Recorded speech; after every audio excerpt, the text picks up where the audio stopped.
तो स्टूडेंट्स, आ गई है नवरात्रि और आज हम सीखने वाले हैं नवरात्रि से रिलेटेड इंग्लिश के वर्ड्स, ऐसे वर्ड्स जो हम नवरात्रि के समय जनरली यूज करते हैं। सो चलिए वीडियो की शुरुआत करते हैं।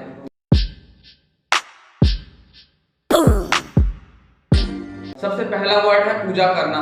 पूजा करने को हम बोलते हैं वर्शिप, वर्शिप। अगला वर्ड है नारियल, नारियल को हम बोलते हैं कोकोनट। इसके बाद अगला वर्ड है कलश स्थापना। नवरात्रि में कलश की स्थापना की जाती है, तो कलश स्थापना को हम इंग्लिश में बोलेंगे कलश इंस्टॉलेशन, कलश इंस्टॉलेशन।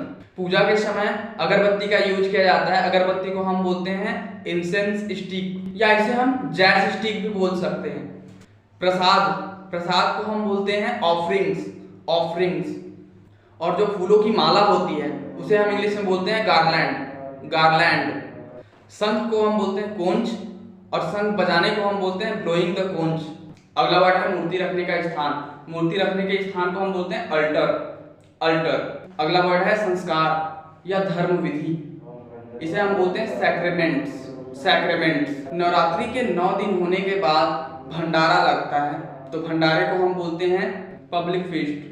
अगला वर्ड है पंडित, पंडित को हम बोलते हैं प्रीस्ट, प्रीस्ट। माता रानी की आरती होने के बाद रात को जागरण होता है, तो जागरण, जागरण को हम इंग्लिश में बोलते हैं विजिल, विजिल। अगला वर्ड है भजन गाना।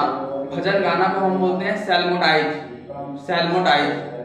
अगला वर्ड है पंडाल, पंडाल को हम इंग्लिश में बोलते हैं पैवेलियन, पैवेलियन। अगला वर्ड है राक्षस, राक्षस को हम इंग्लिश में बोलते हैं डेमन, डेमन। और जो देवी माता की जो मूर्ति होती है उसे हम इंग्लिश में बोलते हैं आइडल, आइडल। और जो पूजा की सामग्रियां होती हैं उसे हम इंग्लिश में बोलेंगे वर्शिप मटेरियल्स, वर्शिप मटेरियल्स। पूजा में बहुत से सामानों का यूज किया जाता है, जैसे कि सुपारी, सुपारी को हम इंग्लिश में बोलते हैं बीटल नट। लौंग को हम बोलते हैं क्लोव। घी को इंग्लिश में हम घी या फिर क्लैरिफाइड बटर भी बोल सकते हैं। धूप को हम बोलते हैं इंसेंस। कपूर को हम बोलते हैं कैम्फर। पान के जो पत्ते होते हैं उसे हम बोलते हैं बीटल लीव्स। पूजा की जो थाली होती है उसे हम बोलते हैं वर्शिप प्लेट। और जो कलावा होता है जिसे हाथ में इस तरह से बांधा जाता है उसे हम इंग्लिश में बोलते हैं सैक्रेड थ्रेड, सैक्रेड थ्रेड। दिया को हम इंग्लिश में दिया या लैम्प भी बोल सकते हैं। उसकी जो लौ होती है, दिया की जो लौ होती है उसे हम इंग्लिश में बोलते हैं फ्लेम। और जो दिया में जो रुई की जो बाती होती है तो बाती को हम बोलते हैं कॉटन विक, कॉटन विक। और पूजा में गाय के गोबर के इस तरह के कंडों का भी उपयोग किया जाता है, तो इसे हम इंग्लिश में बोलेंगे cow dung cake, cow dung cake. मिश्री, मिश्री को हम बोलते हैं शुगर कैंडी। माता रानी के 9 अवतार होते हैं, तो अवतार, अवतार को हम बोलते हैं इनकारनेशन, इनकारनेशन।